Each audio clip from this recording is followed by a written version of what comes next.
So today I'm going to be talking about economic inequality in Costa Rica. So to give you a little bit of background on Costa Rica before we get into the economic inequality, this is the Economic Freedom Index for Costa Rica. And basically just a little background on Costa Rica. They have pretty good rule of law in terms of their property rights, judicial system, and their integrity of their government. They do all right in terms of their government size. The government does have a tax burden and is operating at quite a deficit, which really decreases their fiscal health. In terms of the regulatory efficiency, business freedom, labor freedom, and monetary freedom are all lower than average. However, they do have relatively open markets. So it sits right behind Mexico on the Economic Freedom Index and right above the Bahamas. So kind of diving into the income inequality in Costa Rica. So income inequality in Costa Rica is high, kind of by international standards. And that's in contrast with most other Latin American countries because they have seen decreasing income inequality while Costa Rica's income inequality has actually increased. So one of the main drivers behind this income inequality is the labor market conditions. And unemployment is also high and rising while labor force participation is low. And that's especially low among women. And this kind of connects back to the Nutravita case we did.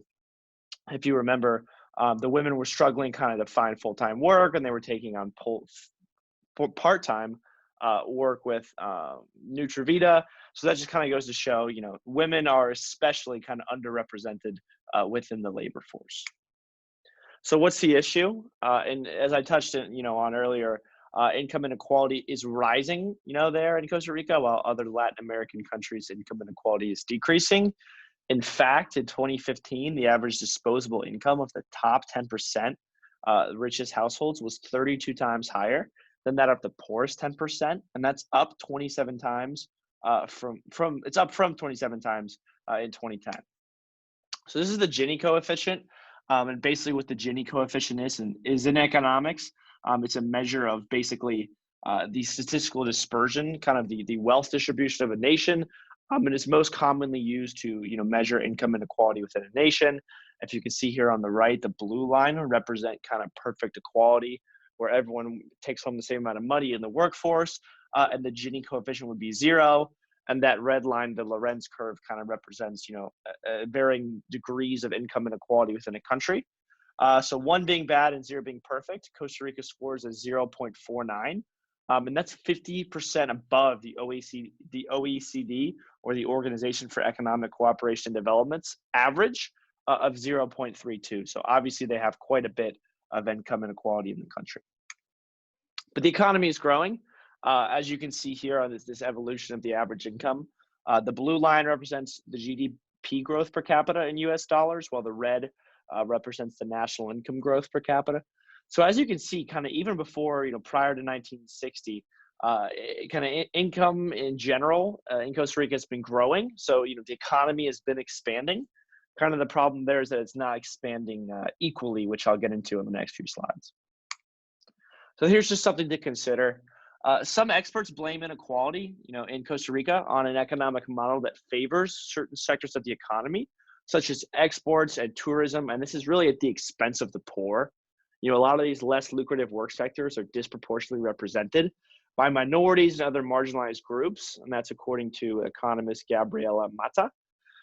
Qualified workers are also in high demand in the economy, but those workers tend to be located in highly productive sectors, and their salaries tend to rise much more than salaries of non-qualified workers.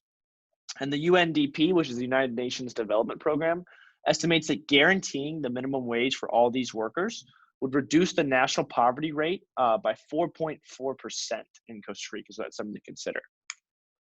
Additionally, this is a quote from Stefano Scarpetta, who's the Director for Employment, Labor, and Social Affairs for the OECD. He said that a relatively high share of informal sector jobs, estimated to represent nearly a third of total employment, and large number of workers poorly equipped for new job opportunities are both hindering the transition to more productive, better paid, and better quality jobs within Costa Rica. So why is this important to Costa Rica? Why does it matter to Costa Rica? One, reducing income inequality would contribute not only to a fairer, but a stronger economy as you get more people participating in the workforce from underrepresented groups can lead to a stronger economy. And also recent OECD research suggests that the long-term increase in inequality has curbed economic growth within the OECD and is kind of hampering the Costa Rican economy from really growing any further. So some next steps, some things that Costa Rica can do today and in the coming years to reduce income inequality in the country. A big thing that a lot of economists talk about is redistribution of wealth, and then, that can look at a lot of different ways. One way it could be implemented in Costa Rica is the redistribution of income through taxes and benefits, and kind of this redistribution per se does not lower economic growth, given the low levels of redistribution in Costa Rica already. Tax and benefit reforms can have both an efficiency and an equity role, so they can make the market more efficient, while also making it more equitable and fair to everyone, especially when they're linked to inclusive labor market, education, and training policy. So kind of a holistic approach to improving income inequality throughout the country. And these policies could lead to a stronger Costa Rican economy, especially post-COVID-19.